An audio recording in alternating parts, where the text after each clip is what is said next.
What are the expectations then for the album? Is it like the tool to get the gigs Yeah, happening? absolutely. I think that with all the talk of people don't buy CDs and certain ages do and ages don't and kids download, and I think that it's still just as much of a market, if not more. I think with digital media, you've got film and television and Foxtel and music channels and ads that can play your songs, and there are so many outlets for it. I think it's far better now than it was.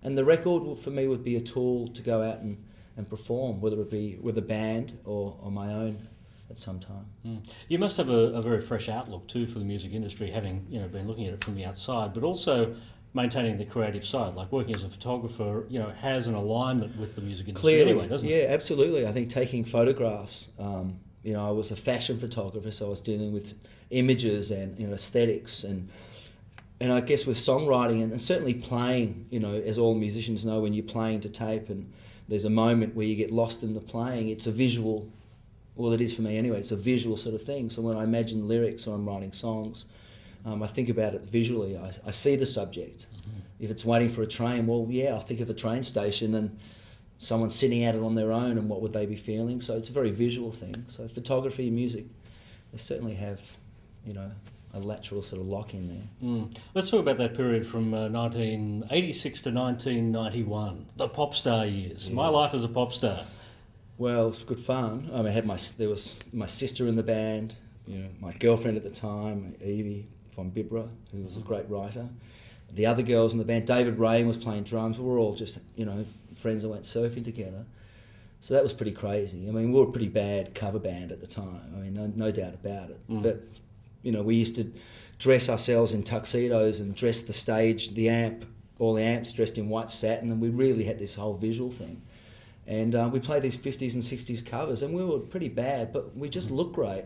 And we were so much fun, and we were having such a great time. And then we recorded that song Witch Queen with David Courtney, who was the Leo Sayer producer.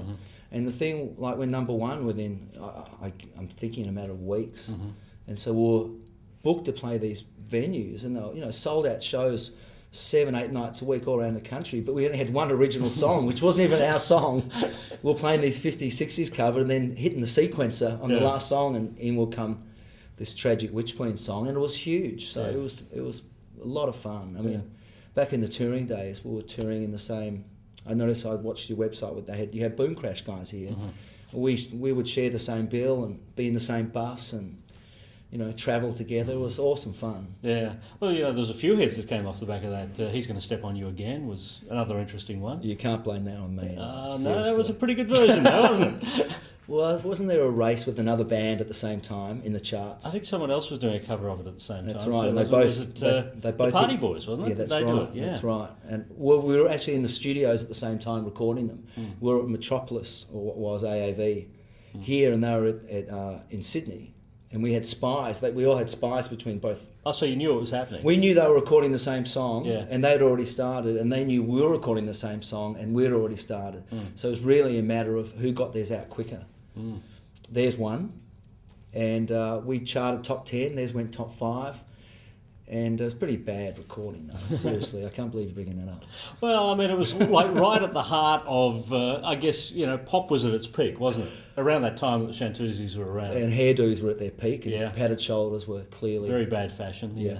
But we were pretty cool, I thought, at the time. Yeah, well, there was the Reformation for the Countdown shows a few years back. I went as a photographer, not as a musician. You didn't want to jump up there? No, I didn't. Why not?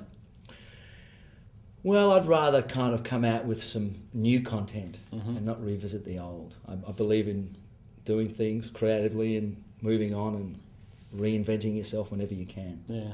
So what was a low light of the Chantoozies? I don't think there was any, actually. Just a lot of fun for 5 years. It was. Yeah. Really, it was an incredible amount of fun. And, we had some great fights. And I was producing the band, and David Rain and I were managing it, and one of the girls would come off stage and sing out a tune, and we would yell at them backstage. I mean, we're all crazy, and we're having a great time. There were no bad times. It was all good. Yeah, it was an interesting lineup too, wasn't it? Because Totty was, she'd already done the Young Doctors. Yeah. She? And she was a bona fide sex god. Yeah, and Ali had come off Sons and Daughters. And So there was a bit of celebrity happening within the band. oh, as look, well, I wasn't think other than the fact that we had 4 really pretty girls on stage, I think that all that soapy star stuff clearly made a big difference. And David Rain was in Sweet and Sour, and the brother of James, and blah blah blah. Yeah, So, and then he went out and continued on after that as well. that's right. We weren't there. We weren't there for our playing. We were there at the time for our good looks. Well, their good looks. And you'd come off the back of a band called Wayback 5. Wayback 5. Wayback 5. That's right. That was my first band. It was Wayback Waywood then. That's right. That was my first right. band. That was with there was 15 of us in that band. It started with Phil and Kate Sobrano and I, and then we had Steve Kearney, the actor slash comedian slash quite a good drummer. Yeah. George Warrenchak. We had 3 horns. We had Rebecca Bernard, Shelley Scown, Michael Hutchins came and played with us. Really? James joined us, and then we ended up doing being 15 of us on stage, and we ended up doing I think one of the last Countdown shows at the Palais, where they recorded the session, but I don't know what happened to the tapes. Wow, one of those great unrecorded. And that's when Michael Hutchins got up and played with us, and we had like 8 lead singers. It was crazy. Wow, what did you do with Hutchins that night? What song? I think he did Shaft. Wow. Isaac Hayes, actually. There's not a lot to sing in that. No, but he was looking good, and he wanted to get up, and he came to the rehearsal too. Yeah, it was all good. Yeah, and of course you mentioned Auntie Olivia before, Olivia Newton-John. Obviously, you're all very close with. Yeah, we Olivia. are. Yeah. Yeah, she's great.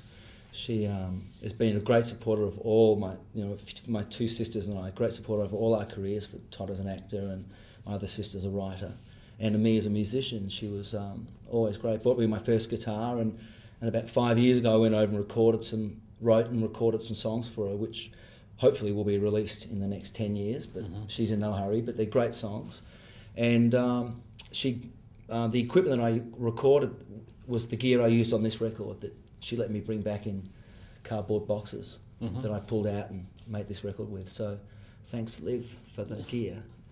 Nice to have her on the resume. That's right. Yeah. Well, the album Ordinary Life, it's out there now. And Brett, good to have you in to chat about Paul. your return Thank you. to the music industry. Brett Goldsmith.